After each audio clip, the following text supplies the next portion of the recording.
BBC বাংলার অধিবেশন প্রবাহতে আপনাদের স্বাগত। আজ আপনাদের সাথে লন্ডন স্টুডিও থেকে আছি মানসী বড়ুয়া, আর ঢাকায় আমার সাথে থাকছেন আকবর হোসেন। বাংলাদেশের সর্বশেষ গুরুত্বপূর্ণ আপডেট সংবাদে আপনাকে স্বাগত। শুরুতেই সংবাদ শিরোনাম, পরে বিস্তারিত। প্রথমেই জানাবো আমাদের হাতে থাকা সর্বশেষ গুরুত্বপূর্ণ সবথেকে তাজা আপডেট সংবাদ। ভূমিকম্পে ঢাকার অসংখ্য ভবনে ফাটল। রাজধানী ঢাকা সহ সারা দেশে আজ সকাল 10:38 5.7 মাত্রার ভূমিকম্প অনুভূত হয়েছে। এর প্রভাবে রাজধানীর বিভিন্ন স্থানে বেশ কিছু ভবনে ফাটল দেখা দিয়েছে। এতে রাজধানীর বাসিন্দারা আতঙ্কিত হয়ে রাস্তায় নেমে আসে। এরপর জানাবো ভূমিকম্প আতঙ্কে ভবন থেকে লাফিয়ে পা ভাঙলেন ঢাকা বিশ্ববিদ্যালয়ের শিক্ষার্থী এবং ভিপি। ভূমিকম্পে আতঙ্কিত হয়ে ঢাকা বিশ্ববিদ্যালয়ের বিভিন্ন হলের কয়েকজন শিক্ষার্থী ভবনের ছাদ থেকে লাফিয়ে পড়ে আহত হয়েছে। এদের মধ্যে মুক্তিযোদ্ধা জিয়াউর রহমান হলের প্রথম বর্ষের শিক্ষার্থী নুরুল হুদার পা ভেঙে গেছে বলে নিশ্চিত করা হয়েছে। এছাড়াও হাজী মোহাম্মদ মহসিন হলের 3তলা, মুক্তিযোদ্ধা জিয়াউর রহমান হলের 2য় তলা থেকে লাফিয়ে আরও 3জন শিক্ষার্থী পা ভেঙেছেন। এদিকে ভূমিকম্পের পর প্রধান উপদেষ্টার বার্তা। দেশের বিভিন্ন স্থানে ভূমিকম্পের পর দেশবাসীর উদ্দেশ্যে বার্তা দিয়েছেন প্রধান উপদেষ্টা ডক্টর মোহাম্মদ ইউনূস। তিনি এই বার্তা দেন। বার্তায় প্রধান উপদেষ্টা বলেছেন, ভূমিকম্প অনুভূত হওয়ার ঘটনায় সৃষ্ট জনমনের উদ্বেগ ও আতঙ্ক সম্পর্কে সরকার অবগত। পরিস্থিতি নিবিড়ভাবে পর্যবেক্ষণ করা হচ্ছে এবং যারা দায়িত্বপ্রাপ্ত রয়েছেন তাদেরকে সর্বোচ্চ সহযোগিতা করার জন্য নির্দেশ দেওয়া হয়েছে। জানাবো ভূমিকম্পে নরসিংদীতে আহত 55। নরসিংদীতে ভয়াবহ ভূমিকম্পে একটি বাড়ির ছাদের রেলিং ভেঙে 3 জন গুরুতর আহত হয়েছেন। এছাড়াও জেলার বিভিন্ন স্থানে আরও 55 জন আহত হয়েছে বলে খবর পাওয়া গেছে। আজ 10টার দিকে এই ঘটনা ঘটে। তাৎক্ষণিকভাবে আহতদের নাম পরিচয় জানা যায়নি। এই ঘটনার পর পুরো এলাকায় থমথমে অবস্থা বিরাজ করছে। এবং সর্বশেষ জানাবো বরিশালে দাঁড়িপাল্লার সমর্থনে মোটরসাইকেল শোভাযাত্রা। ত্রয়োদশ জাতীয় সংসদ নির্বাচন উপলক্ষে দেশের বিভিন্ন জায়গায় এবার জামাত ইসলামের নেতৃত্ববৃন্দরা ব্যাপক হারে মোটরসাইকেল শোডাউন দিচ্ছে। সেখানে তারা হাজার হাজার নেতাকর্মী নিয়ে একসঙ্গে কাজ করছে। প্রিয় দর্শক, এতক্ষণ শুনছিলেন সংবাদ শিরোনাম, এবারে বিস্তারিত। তবে তার আগে বন্ধুরা অনুরোধ থাকবে এই সংবাদটিতে একটি লাইক দিন। এই চ্যানেলে আপনি নতুন হয়ে থাকলে আমাদের সংবাদটি দেখতে দেখতে চ্যানেলটি সাবস্ক্রাইব করে রাখুন। কমেন্ট করে বন্ধুরা আপনার মূল্যবান মতামত জানিয়ে দিন আপনি বিশ্বের কোন দেশ থেকে বা বাংলাদেশের কোন স্থান থেকে আমাদের সংবাদটি দেখছেন এবং শুনছেন। আর বন্ধুরা সংবাদটি আপনার সোশ্যাল মিডিয়া ফেসবুকে শেয়ার করে বন্ধুদেরও দেখার সুযোগ করে দিন। গাজা যুদ্ধে আপনি যদি নিরীহ ফিলিস্তিনিদের ভালোবেসে থাকেন কমেন্টে ইয়েস লিখে বিশ্ববাসীকে জানিয়ে দিন। এবারে বিস্তারিত। ভূমিকম্পে ঢাকার অসংখ্য ভবনে ফাটল। রাজধানী ঢাকা সহ সারা দেশে শুক্রবার আজ 5.7 মাত্রার ভূমিকম্প অনুভূত হয়েছে। এর প্রভাবে রাজধানীর বিভিন্ন স্থানে বেশ কিছু ভবনে ফাটল দেখা দিয়েছে। এতে রাজধানীর বাসিন্দারা আতঙ্কিত হয়ে রাস্তায় নেমে আসে। সামাজিক যোগাযোগ মাধ্যম ফেসবুকে এরই মতো ফাটল ধরা বিভিন্ন ভবনের ছবি প্রকাশ করেছে ব্যবহারকারীরা। এতে রামপুরার ওলন রোডে একটি ভবনের পিলারে ফাটল দেখা দিয়েছে। এছাড়াও বাড্ডা লিং রোড, দক্ষিণ বাড্ডা, মোহাম্মদপুরের শেখের টেক, মহাখালী, বাড়িধারা, গুলশান 2, পুরান ঢাকার বিভিন্ন স্থানে অসংখ্য ভবনে ফাটল দেখা দিয়েছে। বিশেষ করে রাজধানী ঢাকায় আসলে পুরান ঢাকা যেসব ভবন রয়েছে এগুলো অনেক নিম্নমানের, অর্থাৎ এগুলো অনেক আগের তৈরি ভবন। এই সব ভবনে ফাটল দেখা দেবে, এটা ফায়ার সার্ভিসের পক্ষ থেকে আগেই সতর্ক করা হয়েছিল। বলা হয়েছিল যদি বাংলাদেশের রাজধানী ঢাকায় বড় ধরনের কোনো ভূমিকম্প হয় তাহলে যে পরিমাণ হতাহত হবে সেটি আমাদের পক্ষে কোনোভাবেই উদ্ধার করা সম্ভব হবে না। এ অবস্থায় রাজধানীতে সব থেকে বেশি ঝুঁকিপূর্ণ অবস্থানে রয়েছে পুরান ঢাকা, কারণ সেখানের ভবনগুলি সেই মুঘল আমলের তৈরি বেশিরভাগ ভবন। এসব ভবনগুলো যে কোনো সময় বড় ধরনের ক্ষতির সম্মুখীন হতে পারে, তাই সবাইকে আগে থাকতে সতর্ক করা হয়েছিল। আজ 5.7 মাত্রার ভূমিকম্প হওয়াতেই মোটামুটি কথা ঢাকার অধিকাংশ ভবনে ফাটল দেখা দিয়েছে। অবস্থায়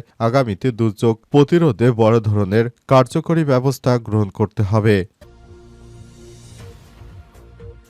ভূমিকম্প আতঙ্কে ভবন থেকে লাফিয়ে পা ভাঙলেন ঢাবি শিক্ষার্থীরা এবং ভিপি সদস্যের। ভূমিকম্পে আতঙ্কিত হয়ে ঢাকা বিশ্ববিদ্যালয়ের বিভিন্ন হলের কয়েকজন শিক্ষার্থী ভবন থেকে লাফিয়ে পড়ে আহত হয়েছে। এদের মতো মুক্তিযোদ্ধা জিয়াউর রহমান হলের প্রথম বর্ষের শিক্ষার্থী নুরুল হুদার পা ভেঙে গেছে বলে জানা গেছে। এছাড়াও হাজী মোহাম্মদ মুহসিন হলের 3 তলা এবং মুক্তিযোদ্ধা জিয়াউর রহমান হলের 2য় তলা থেকে লাফ দিয়ে আরও 3 জন শিক্ষার্থী আহত হয়েছে। আহতদের সবাইকে চিকিৎসার জন্য দ্রুত ঢাকা মেডিকেল কলেজ হাসপাতালে নেওয়া হয়েছে।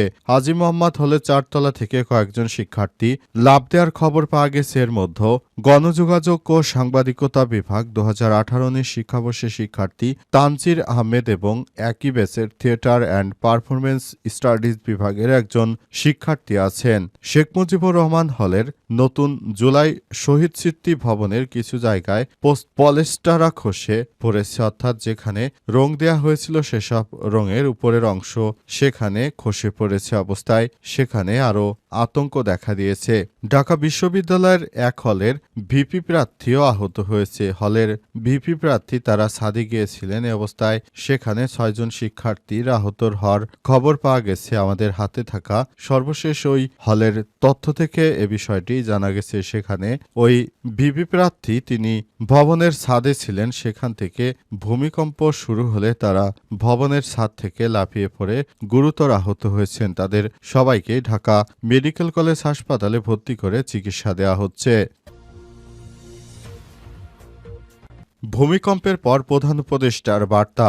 দেশের বিভিন্ন স্থানে ভূমিকম্পের পর দেশবাসীর উদ্দেশ্যে বার্তা দিয়েছেন প্রফেসর ডক্টর মোহাম্মদ ইউনূস। আজ তিনি এই বার্তা দিয়েছেন। বার্তায় প্রধান উপদেষ্টা বলেন, ভূমিকম্প অনুভূত হওয়ার ঘটনায় সৃষ্ট জনমনের উদ্বেগ ও আতঙ্ক সম্পর্কে সরকার অবগত। পরিস্থিতি নিবিড়ভাবে পর্যবেক্ষণ করা হচ্ছে। সংশ্লিষ্ট দপ্তরকে অবিলম্বে মাঠ পর্যায়ে নেমে সম্ভাব্য ক্ষয়ক্ষতি নিরূপণের নির্দেশ দেওয়া হয়েছে। তিনি আরও বলেন, জনগণের নিরাপত্তাকে সর্বোচ্চ গুরুত্ব দিয়ে সরকার প্রয়োজনীয় সব ব্যবস্থা গ্রহণ করছে। ডক্টর ইউনূস বলেছেন, ঢাকা সহ দেশের বিভিন্ন স্থান থেকে তাৎক্ষণিকভাবে যেসব ক্ষয়ক্ষতির খবর পাওয়া যাচ্ছে সেগুলোতে ফায়ার সার্ভিসের কর্মীরা দ্রুততার সঙ্গে রেসপন্স করছে। কোনো ধরনের গুজব বা বিভ্রান্তিকর তথ্যে কান না দিয়ে সবাইকে সতর্ক থাকার অনুরোধ জানিয়েছেন প্রধান উপদেষ্টা। তিনি বলেন, প্রয়োজনে হটলাইন সহ সরকারি চ্যানেলে পরবর্তী দিক নির্দেশনা জানানো হবে। নাগরিকদের নিরাপত্তা বিধান আমরা প্রতিশ্রুতিবদ্ধ। নাগরিকদের আমরা নিরাপত্তা দিতে বদ্ধপরিকর। অন্তর্বর্তীকালীন সরকারের প্রধান উপদেষ্টা আরও জানিয়েছেন, এই ধরনের অনাকাঙ্ক্ষিত ঘটনা যেন দেশের অভ্যন্তরে আর না ঘটে সে ব্যাপারে আমরা তেমনিভাবে সবকিছু প্রচেষ্টা চালিয়ে যাচ্ছি। সরকার চায় দেশের অভ্যন্তরে যেন এই ধরনের দুর্যোগ আগামী সময়ে না আসে। সেজন্য সবাইকে নিয়ে একসঙ্গে মিলেমিশে কাজ করতে চাই, যাতে করে দেশের অভ্যন্তরে এই ধরনের সমস্যা তৈরি না হয়। সেটা আমরা খুবই ভালোভাবে খেয়াল রাখছি, যাতে করে দেশের অভ্যন্তরে সব সমস্যা তৈরি না হয় বলে মনে করেন অন্তর্বর্তীকালীন সরকারের প্রধান উপদেষ্টা। ভূমিকম্পে নরসিংদীতে আহত 55। নরসিংদীতে ভয়াবহ ভূমিকম্পে একটি বাড়ির ছাদে রেলিং ভেঙে 3 জন গুরুতর আহত হয়েছে। এছাড়াও জেলার বিভিন্ন স্থানে আরও 55 জন আহত হয়েছে বলে খবর পাওয়া গেছে। আজ 10:30টার দিকে এই ঘটনা ঘটে। তাৎক্ষণিকভাবে আহতদের নাম পরিচয় জানা যায়নি। নরসিংদী জেলার সিভিল সার্জন ডক্টর সৈয়দ আমিরুল হক এই তথ্য নিশ্চিত করেছেন। আমার দেশকে তিনি বলেন, আজকের ভূমিকম্পের ঘটনায় 55 জন আহতের খবর পাওয়া গেছে। তাদের জেলার বিভিন্ন হাসপাতালে ভর্তি করা হয়েছে। গুরুতর আহতদের ঢাকায় পাঠানো হয়েছে। এদিকে রাজধানী ঢাকা সহ দেশের বিভিন্ন এলাকায় ভূমিকম্প অনুভূত হয়েছে। প্রাথমিক তথ্য অনুযায়ী ভূমিকম্পের মাত্রা 5.7 ছিল, যা যুক্তরাষ্ট্র নিশ্চিত করেছে। তবে আগের একই মাত্রার ভূমিকম্পগুলোর চেয়ে আজকের ভূমিকম্পের তীব্রতা অনেক বেশি ছিল। শুক্রবার 10:38 থেকে 10:39 এই ভূমিকম্প অনুভূত হয়েছে। আবহাওয়া অধিদপ্তর আবহাওয়াবিদ কাজী জেবুন্নেসা আমার দেশকে জানান, ভূমিকম্পটির মাত্রা ছিল 5.7 এবং এর কেন্দ্রস্থল বাংলাদেশের নরসিংদী জেলার মাধবদী এলাকায়। সেখানে সবথেকে বেশি ভূমিকম্প অনুভূত হয়েছে। এই ঘটনার পরই পুরো এলাকায় থমথম অবস্থা বিরাজ করছে। এই ঘটনার পরই সেখানে শোকের মাতম বইছে, কারণ পুরো দেশে এই ধরনের একটি ঘটনা অনাকাঙ্ক্ষিত। এই ধরনের ঘটনা যেন ভবিষ্যতে আর না ঘটে, সেজন্য সরকারের পক্ষ থেকে আরও ব্যবস্থা গ্রহণ করা হচ্ছে।